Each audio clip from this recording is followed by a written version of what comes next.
Hey there! Do you ever feel like your English is, well, it's correct, but it's just a little stiff? In this explainer, we're going to unlock a secret to help you sound way more natural, more conversational. Seriously, it's time to ditch the dictionary for a bit and discover a totally new way to think about speaking English.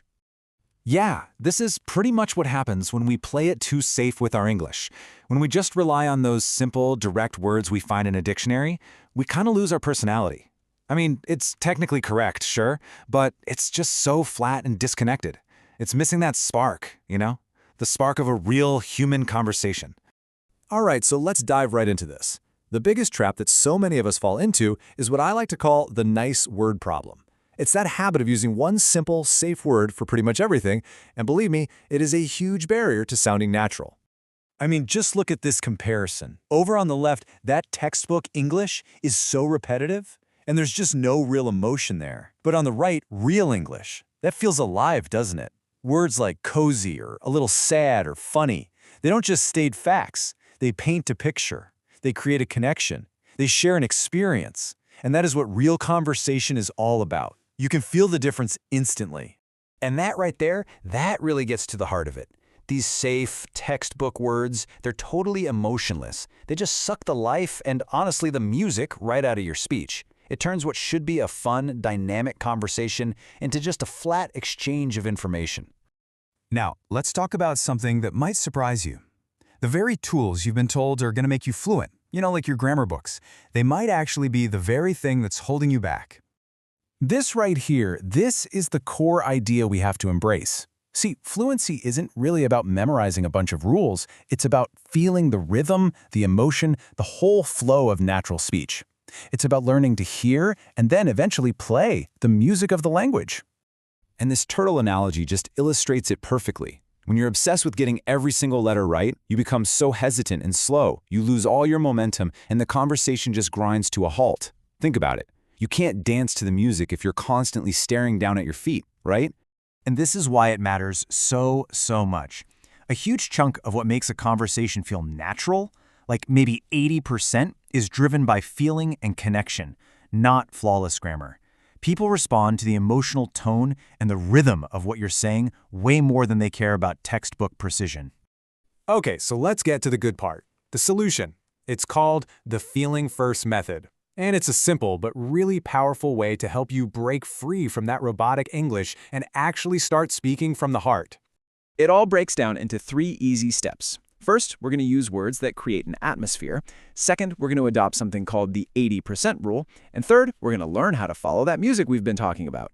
Let's start with step 1, atmosphere words. So instead of just saying a cafe is nice, try a word like cozy. See? It does so much more work for you. It creates a feeling, the sense of warmth and comfort. Saying, this cafe feels cozy, instantly shares a deep emotional experience, not just a plain old fact. Okay, next up is step 2, the 80% rule. Now, think about this for a second. Native speakers almost never speak in 100% certainties. Textbooks give you yes or no, but real life, it's usually somewhere in the middle. Using words like probably just makes you sound more flexible, more natural. Saying probably not instead of a hard no adds this layer of nuance that's absolutely essential for real conversation. And here's a fantastic pro tip that builds on this. Try to soften your statements so you sound less direct. So instead of, it is sad, which can feel kind of blunt, try, it's a little sad. Or you could go the other way and strengthen an atmosphere word by saying, it feels really cozy. These tiny little additions make a huge difference in how people hear you. And hey, once you start getting comfortable with this kind of nuance, you can unlock more advanced tools, like sarcasm. Think about it. Saying your friend has a special talent for being late, that only works if the other person understands the feeling behind the words, not just their dictionary definition. It's this playful, indirect way to communicate, and it's really the ultimate expression of the feeling first method. Okay, so how do you actually practice all this stuff? Well, that brings us to our final and most practical step. The key isn't to study more, it's to start performing. The technique is called shadowing. It's where you listen to a native speaker and you actually try to speak at the exact same time, just like a shadow. But here's the crucial part. Your goal isn't to copy the words perfectly. It's to copy the music, the rhythm, the ups and downs, the feeling in their voice. So when you practice this, just remember, do focus on the music, the pitch, the speed, the emotion. And don't worry about being perfect or catching every single letter. Seriously, the goal is just to feel the flow, not to pass some imaginary grammar test. And this is the fundamental mindset shift you've got to make. Language isn't just some academic subject you study from a book. It's something you do, something you feel, something you share with other people. It's a performance art. So the question I'll leave you with is this.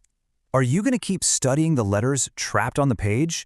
Or are you ready to become a performer and finally share the true music of your voice? The choice is all yours.